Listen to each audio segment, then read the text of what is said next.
quarta videoaula de ciências, estamos na unidade 2, estrutura da matéria. Na videoaula passada a gente aprendeu que a forma de representar o elemento químico é assim. Aqui a gente coloca o símbolo, na parte superior a massa e aqui embaixo o número atômico. E também aprendemos sobre a distribuição eletrônica, na qual os elétrons são distribuídos em camadas, que vai da camada K até a camada Q. Seguindo a ordem alfabética, são 7 camadas. O máximo de elétrons que cada camada comporta são esses valores que estão aqui. A gente vai distribuindo os valores conforme cabem na camada. E a gente não pode ultrapassar 8 elétrons na última camada. Se tiver entre 8 e 18, a gente coloca o 8 e o restante na camada seguinte. Valores entre 18 e 32, a gente coloca 18 e o restante na camada seguinte. Vocês também tiveram tarefa na página 64, exercício 2 a 7, vamos fazer a correção. Mas antes da correção da apostila, a gente vai corrigir esse exercício aqui que vocês receberam também durante a aula passada. Então, a distribuição aqui do elemento químico com número atômico 38, colocamos o máximo possível na camada K, na camada L e na camada M. Até aqui, distribuímos 28 elétrons. Então, faltam para 38 10 elétrons. Na camada N cabem 32, porém só faltam 10. Só que a gente não pode terminar com 10 elétrons na camada N, então a gente coloca 8 e 2 na camada seguinte, distribuindo então no total 38 elétrons. Na letra B, 85, colocamos 2, 8, 18, 32, até aqui distribuímos o total possível em cada camada, totalizando 60. Faltam ainda 25. 25 é um valor que está entre 18 e 32. Então, na camada O colocamos 18 e o que sobra, 7 na camada seguinte. Nessa daqui, 3 elétrons, então 2, que é o máximo que cabe na camada K, falta distribuir 1, então colocamos esse 1 na camada L. Na letra D, 14 é o número atômico, então colocamos 2, 8 e 4, totalizando então os 14 elétrons desse elemento. Agora a gente vai corrigir a apostila, abra uma apostila na página dos exercícios. Exercício número 2, então, por que o átomo é um sistema eletricamente neutro? Justamente porque o número de prótons e elétrons é o mesmo, número de cargas positivas e negativas, aqui é a sugestão de resposta. Na número 3, por que a gente utiliza somente o que tem no núcleo para considerar massa? Né? Porque o número de nêutrons e prótons prótons e nêutrons ficam no núcleo e os elétrons na eletrosfera. Como a massa dos elétrons é desprezível, é muito baixa comparada à massa de prótons e nêutrons, a gente utiliza somente prótons e nêutrons. Questão 4. O que caracteriza os diversos elementos químicos conhecidos? É o número atômico deles, né? Então, o número atômico é a identidade do elemento químico. Se o elemento químico tem 1 como seu número atômico, em qualquer lugar do mundo esse elemento químico será o hidrogênio, porque essa é a característica de cada elemento. O número de prótons é a característica do elemento químico. Na questão 5, temos aqui sobre o nitrogênio, ele tem 7 prótons e 7 nêutrons, então as perguntas, qual é o número atômico? O número atômico é o número de prótons, então o número atômico é igual a 7. Quantas partículas tem no núcleo? É só somar, 14 partículas. Qual é o número de massa dele? A soma de prótons e nêutrons, então A igual a 14. Quantas cargas estão presentes na eletrosfera? No caso dele, se ele tem 7 prótons, ele vai ter 7 elétrons também. Represente o átomo dele de acordo com a IUPAC, é só colocar o símbolo, a massa na parte superior e o número atômico embaixo. Então, fica desse jeito aqui a representação. Na questão de número 6, deveríamos identificar número atômico, massa, prótons, elétrons de cada um. Então, o número atômico, vamos fazer vamos fazer a do flúor, as demais vão aparecer as respostas aqui para vocês. O número atômico do flúor é o número de baixo, então 9. A massa do flúor é a parte superior, 19. O número de prótons e elétrons é o número atômico, então 9 prótons, 9 elétrons. O número de nêutrons é a massa menos o número atômico, então 19 menos 9 é igual a 10. Isso pode ser feito para os demais também, então magnésio, para o potássio, para o cobre, a lógica é sempre a mesma. O número de baixo é o número atômico, o número de cima é a massa, o número de baixo é o número de elétrons e prótons, enquanto que a massa menos o número atômico vai dar o número de nêutrons. Exercício número 7, quantas partículas básicas ele tem? No caso, temos que identificar quantos prótons, 11, nêutrons, 12 e elétrons, obviamente, 11 também, certo? Ele é neutro Obviamente é porque o número de prótons e elétrons é o mesmo. Represente ele de acordo com a IUPAC, o símbolo do elemento, a massa na parte superior e o número atômico embaixo. Era só consultar, aliás, a tabela periódica, né? Porque o número atômico lá na tabela periódica dá para identificar que é o sódio. Vamos utilizar agora a apostila entre as páginas 53 e 59. Aliás, o conteúdo utilizado será entre essas páginas, porém, nós vamos utilizar também o material de apoio.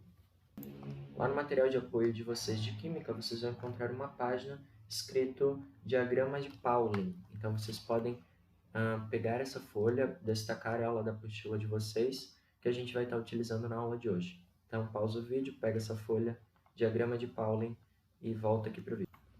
Certo. O diagrama de Pauling vai ser utilizado daqui a pouco. Antes da gente utilizá-lo, há alguns conceitos que vocês encontram entre as páginas 53 e 59, tá?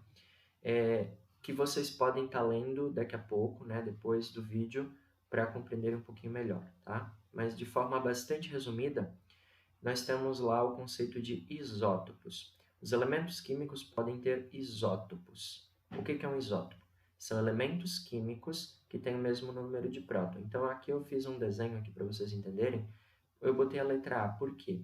Porque é o mesmo elemento químico. O mesmo elemento químico ele pode ter um número atômico igual, obviamente, porque é o mesmo elemento. Então, o número atômico vai ser igual.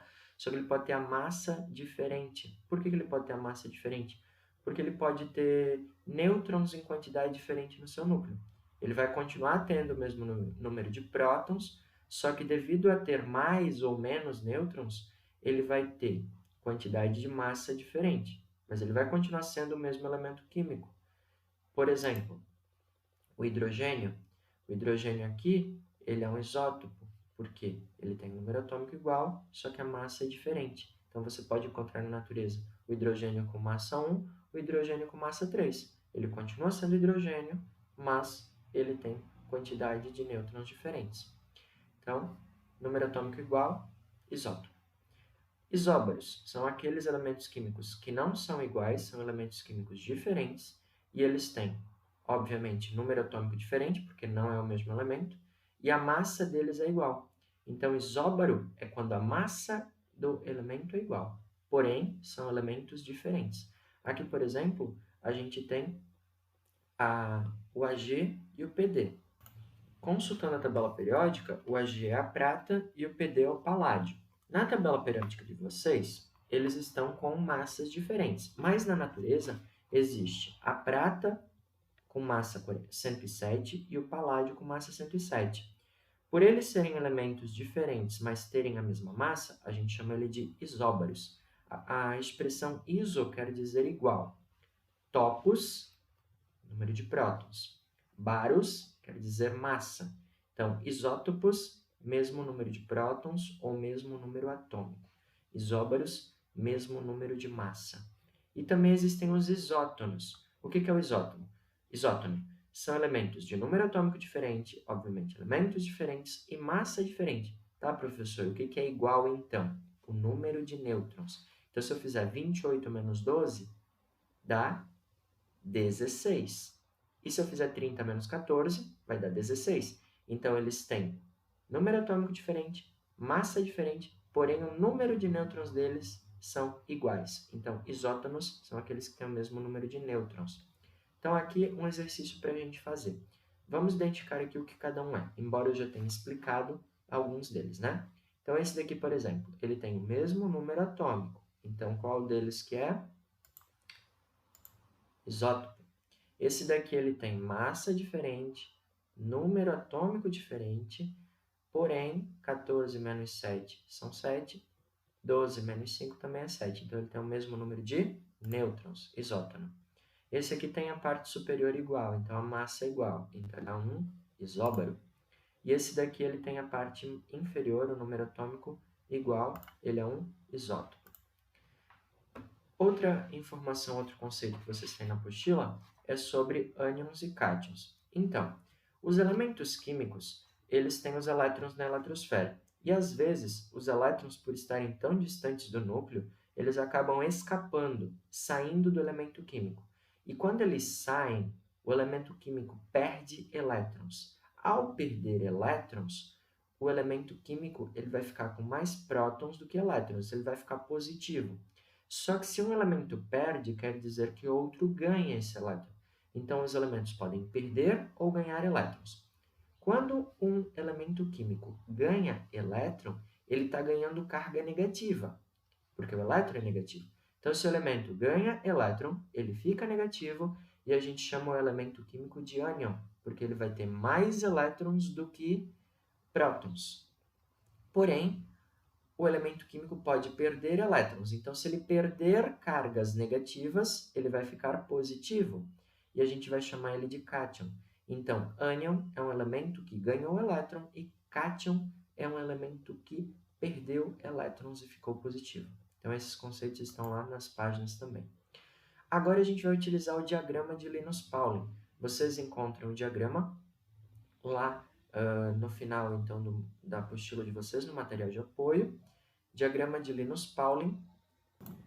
Ele foi criado para a gente poder entender um pouquinho melhor, porque em cada camada, embora o número de elétrons possível em cada camada ele seja de um valor, né, que eu já passei para vocês, né, K igual a 2, L igual a 8, etc., os elétrons eles têm níveis de energia diferentes em cada camada, em cada posição da camada, inclusive.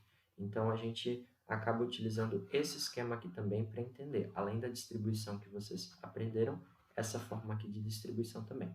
Então, a primeira coisa que vocês precisam fazer é preencher o diagrama de Pauling corretamente. Então, aqui nesses quadradinhos, vocês vão colocar os valores que cabem em cada camada. Então, na camada K cabe 2, na camada L cabe 8, na camada M 18, N 32, O também 32, P 18, e na camada Q cabem 8 elétrons. Muito bem.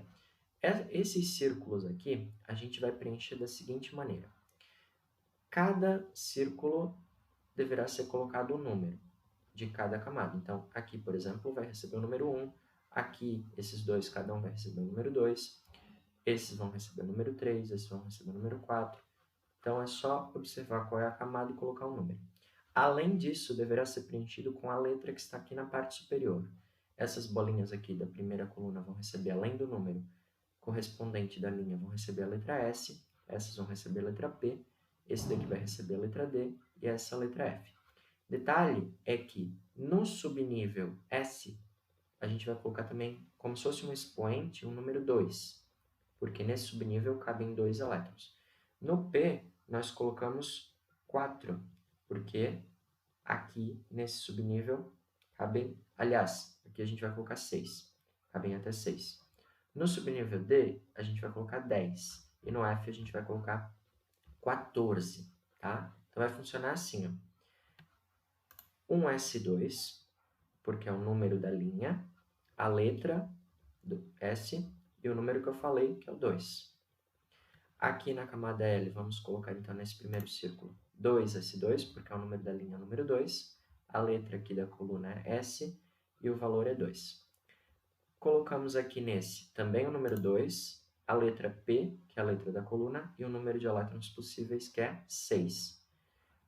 Os demais vocês vão preencher da mesma forma. Então, sempre na primeira coluna vai o número da linha, a letra correspondente e o valor, no caso da primeira coluna 2, da segunda coluna 6, da terceira coluna 10 e da coluna F a gente vai colocar 14. Então, na terceira linha fica 3S2, 3P6, 3D10. Depois 4S2, 4P6, 4D10, 4F14. 5S2, 5P6, 5D10, 5F14, 6S2, 6P6, 6D10, 7S2 e 7P6. Então, essa daqui é toda a organização do diagrama de Linus-Pauling. Vocês podem pausar o vídeo e preencher todo o diagrama de vocês com esses valores que estão aqui. Terminada essa escrita aí na folha de vocês, agora eu vou ensinar para vocês como é que ocorre a distribuição. A distribuição de elétrons, embora a gente aprendeu que cada camada cabe aqueles valores, ela vai seguir essa linha roxa, essa linha lilás que vocês têm aqui. A distribuição ela deve ocorrer nessa diagonal.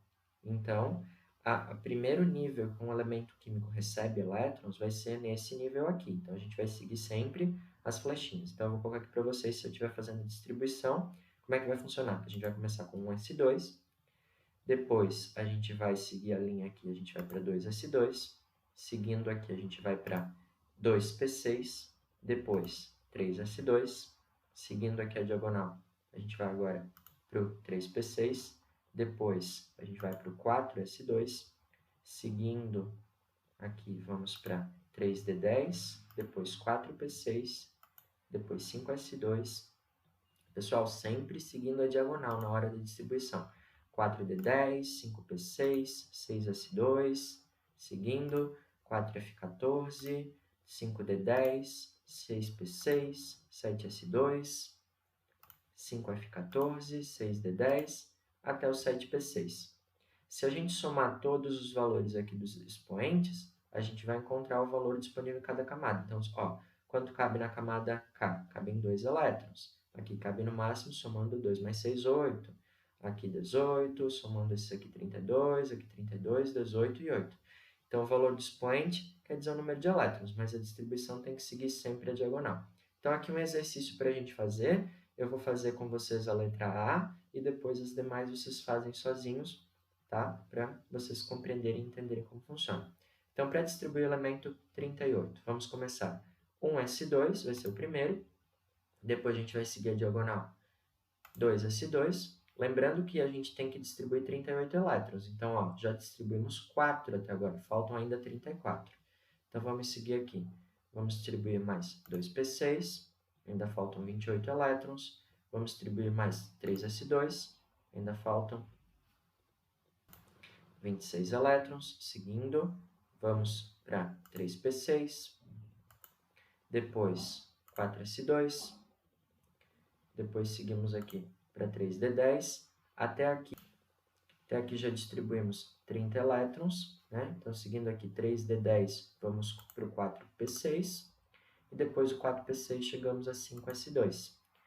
Então, aqui nós concluímos a distribuição dos 38 elétrons. Detalhe importante, como era um valor exatamente que fechou aqui, a gente conseguiu distribuir exatamente aqui, até o último usando exatamente o número que estava aqui no expoente. Mas imaginamos que fosse 37.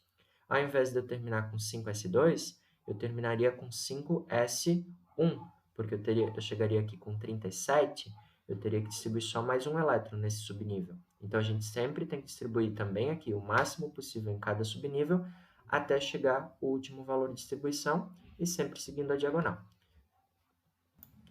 Os próximos 3 vocês fazem, e daí a gente faz a correção na quarta-feira durante a live no Zoom. Além desse exercício ali para a gente corrigir na quarta-feira, vocês ficam como tarefa na página 65, exercícios de 8 a 11, e no caderno de atividades, os exercícios de 12 a 18, entre as páginas 24 e 26. Lembrando, então, que a correção vai ocorrer na quarta-feira, dia 22. Um abraço, obrigado e a gente se vê na quarta-feira. Até mais!